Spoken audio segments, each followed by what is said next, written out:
Hi again. So in this video I'll be showing you a baby bird we found in our backyard. It is right there right now. See it? So we found it and it had fallen from the tree, is what we guessed. And it was under my dad's car's tire.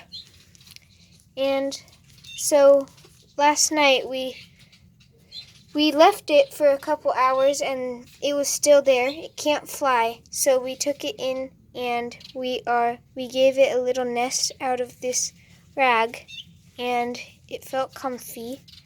And its mom and dad are in this giant tree. They're yellow and black just like that. And we actually saw them feeding this little guy.